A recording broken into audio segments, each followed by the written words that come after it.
For people who have been around for a while, you might be seeing the title and thinking, Jaden, aren't you allergic to cats? And to that, I'd say, yes, kind of.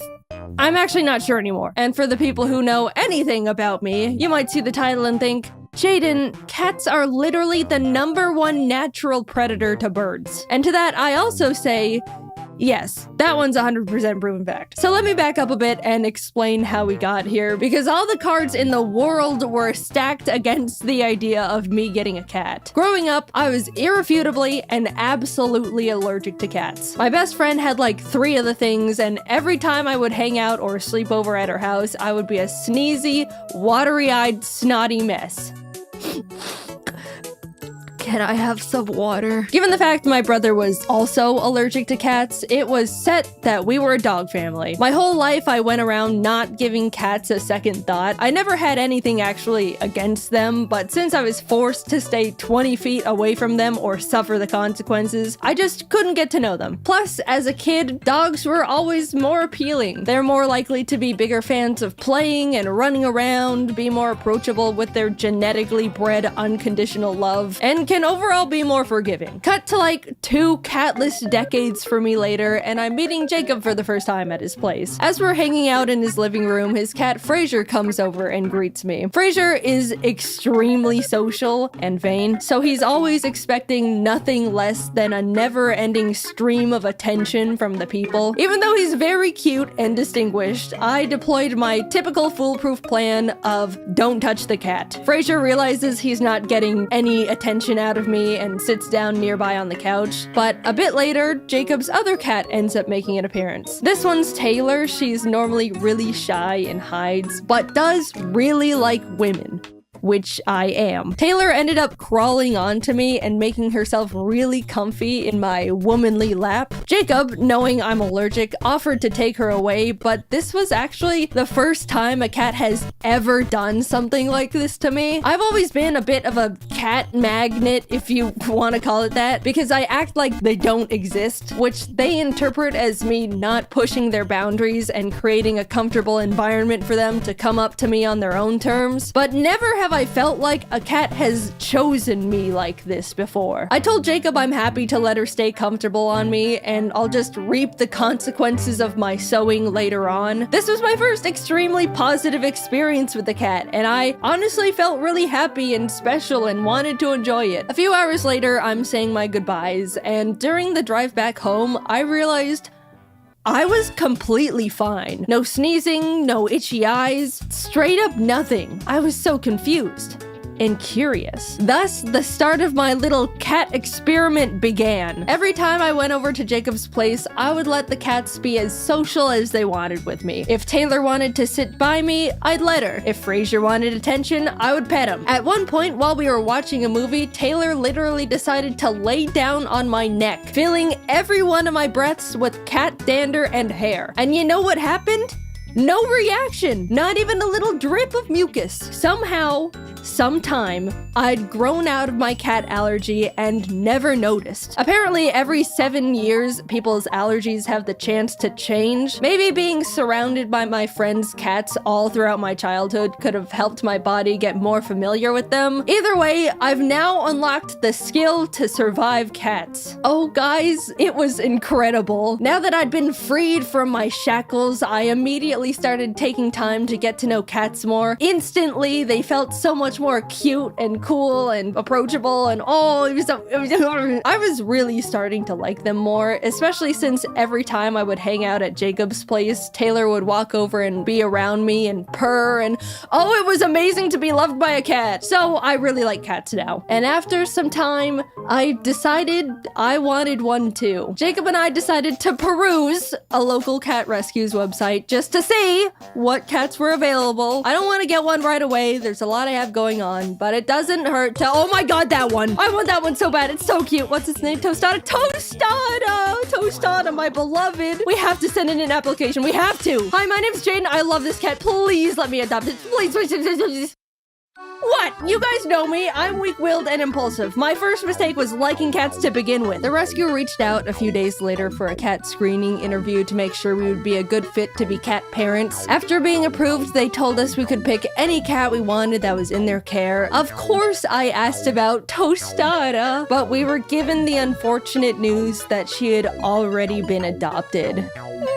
No! We looked at the other cats available on their website, but unfortunately none of them really stood out to me. The rescue ended up inviting us to a little Meet the Cats event they were hosting where we could see all the cats they had up for adoption in person, which was awesome because that was actually the first time I'd ever actually seen and held a kitten before. It was amazing. But as cute and tiny as they all were, there still wasn't one that called to me. I pried Jacob away from the kittens, headed home, and we started waiting. Every day I would check the rescue's cat list to see if any new ones caught my eye. I didn't even know what I was looking for, but waited for the universe to send me my perfect cat nonetheless. One morning I refreshed the page and saw one new kitten added. A tortie they found in some dumpster named Scrabble, with the biggest eyes and forehead I'd seen in my life. Something about this bizarre little creature called to me. I messaged the rescue about Scrabble and they told me she's available, putting me in touch with Scrabble's foster parents. Every day they sent me new little pictures of kitten Scrabble, and every photo I fell more and more in love with her. She seemed so silly and playful, and those eyes. We got on a video call and they told me all about how big of a personality she has. Out of the 5 other kittens they were fostering, she was by far their favorite. The whole time we were talking, Scrabble was flipping around in their arms and looking at the camera with her giant orbs. I left that call knowing I found my cat. I needed to have little kitten Scrabble. Meeting her in person only cemented it. She was shy at first, but after flinging around her worm toy, she immediately started hopping around and being the life of the party. I talked a lot to her foster parents and they just gushed about how they wish they could keep her since they all loved her so much. Even though the rescue called her Scrabble, obviously that was more of a placeholder name. The foster parents called her Cammy, but neither of those really fit to me. However, I knew one name that I liked. Tostada. Yeah, I stole another kitten's name and pasted it on mine. So what? Big deal. Tostada is a great name. My Tostada is way more of a tostada than the other Tostada anyway. Look at her. I would have left with little Tostada in my arms that moment if I could. But unfortunately, Jacob and I were going out of town for 3 million weeks and had to wait to take her home until after we came back. She was all I could think about the entire time. I was shoving Tostada photos in everyone's face every chance I got. The foster parents were sending Tostada updates every day. I was overflowing with yearning for this cat. She was growing and learning about the world without me. Take me home to my child. Literally, the moment Jacob and I landed, we drove straight from the airport to the foster home to pick her up. I could not wait. We arrived home with +1 Tostada. I couldn't believe it. I have a mammal now. And sorry, other mammal owners, but it's the best mammal in the whole wide universe. Jacob and I spent the entire day playing with her, letting her get used to her new surroundings. She was so cute and so tiny. Here's a video of her eating wet food with a big old chomp. As someone who's owned birds for 7 years at that point, it felt so strange to have a pet that was significantly less fragile. And also draws significantly less blood. You mean this thing can't fly up and get hit by the ceiling fan? Insane! I've had Tostada for a while now. She's 2 years old at the time of me posting this, and let me tell you, this thing has become a creature. First of all, eyes, still giant, and she never blinks. Look at this. She was sitting on my desk looking like that long enough for me to notice, get my phone out of my pocket, pull up the camera app, put the camera in her face, and take a photo.